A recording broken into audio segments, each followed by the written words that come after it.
We're going to take another look at the basics again, guys. This time, priming.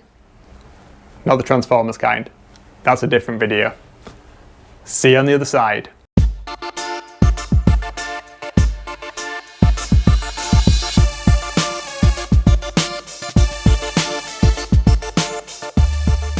Welcome back to another Forge of Solace Paints. Another entry in the basics series. This time we're going to look at priming. Seems like a really simple one, you just throw an undercoat on it. But everybody does it differently, we all have his own methods, and a few people have asked me what I do to undercoat mine. There's a conversation we need to have here, isn't there? I undercoat in a number of different ways, depending on what result I want to achieve. Let's talk about them in order. One of them is just a flat colour undercoat. Take a Space Marine for example. If it's going to be just a bog standard Marine that's going to be part of my army, then I might choose to just prime it in a colour like grey and then put my base coat over the top of it if it's going to be, let's say, an Ultramarine. I'd base coat in grey, then I would put my undercoat on of the Macragge blue. Another example is the zenithal highlight. What does that mean? Well, top down, what we do is base coat it in a dark colour at the bottom and a lighter colour like the light shining straight down from it, as if the sun was at the midpoint of the day, straight down. And that gives you some natural highlights to work over the top. As we know, or as maybe you don't know, acrylic paints are translucent.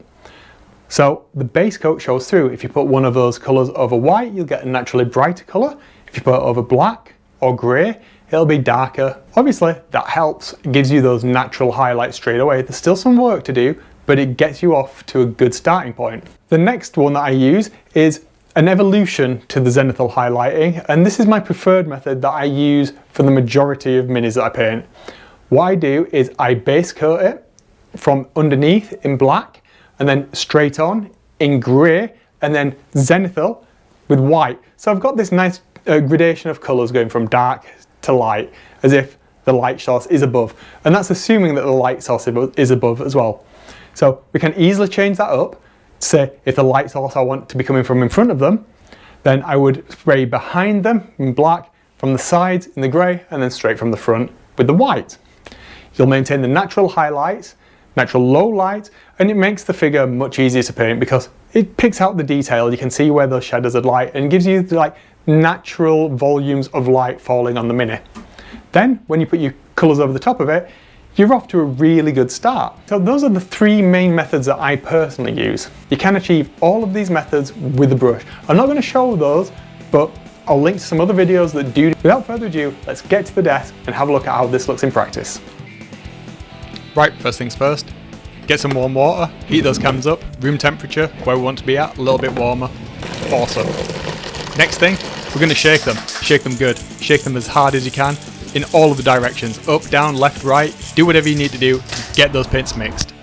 Right, can, at the water, nice even strokes, left and right. Make sure you depress the trigger before you start shooting at the miniature, that's really important, otherwise you're going to get splodges on the mini. Ideally as well, don't do this in a really cold temperature. Make sure you're at least 10 degrees outside. It's an issue, trust me. And there we are. Zenithal primed, miniatures, done easy.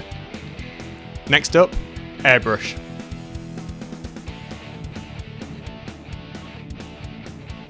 Let's take a look at my preferred method using the airbrush. First thing I'm going to do is hit the model all over with a base of black. Doesn't really matter what brand of paint you use here, just so long as it's airbrush ready. I'm using Vallejo black, but literally any black that you want is going to work fine.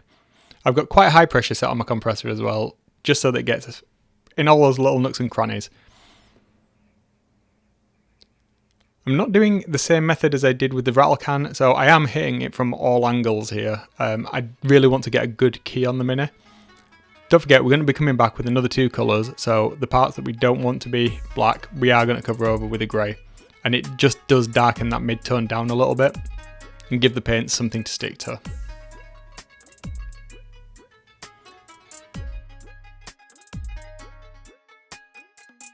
Now we've got that solid coat of black done, we're going to hit the model with the grey. What we want to do is concentrate here on where the light would naturally fall on the higher points, but also we need to think forward about where we want to draw people's attention. So in this case, it's going to be up towards the face. Looking at the shape of this model, and it's the same with most models, you want to start darker at the bottom and then get lighter as you're working up it. regardless of whether it's zenithal or not. That's just how we want to draw the eye. So make sure you pay particular attention, smooth thin coats on the eye points. Notice how I'm hitting the shoulder, the forehead, the front of the face, and other parts where I want to draw attention. And this is where it all comes together now with the white. We're really going to just accentuate what we did with the grey, but we're going to concentrate on a much smaller area, really drawing the eye in and bringing everything together. Again, think about that flow, how you want the eye to travel across the miniature, but also where the light would naturally fall. It's not going to be 100% perfect because we're taking some artistic liberties to have that journey that the eye is going to take across the interesting parts of the mini. Here we are, see, we're putting some glow on the book because we know we're going to do that a different colour later on. And we're done. Look, it looks great, just as it is. Monochrome, black and grey. That's a really good foundation to start with your colours. So, I hope you found that useful. How do you guys base coat things? Do you use a different method that I've not covered? Is there something out there that I should be trying? Let me know down in the comments and we can have a conversation. And there we are guys, that's it for this week. I hope that there's some value in this video. I'm going to try and keep these a little bit briefer. I know this one went on a little bit longer, but it's one of those topics that's fundamentally quite simple, but when you start to break it down and explore it, there's a lot of complexities in there that you might not have considered that really impact the result of what you're trying to achieve. So sometimes giving it that thought beforehand helps you achieve those better results at the end of it. So it's all about the planning, isn't it? If you did get some value from this video, please do leave me a thumbs up. If you didn't like it, leave it a thumbs down. If you know somebody that's new to The Hobbit that they might see some value in this, please do give them a share.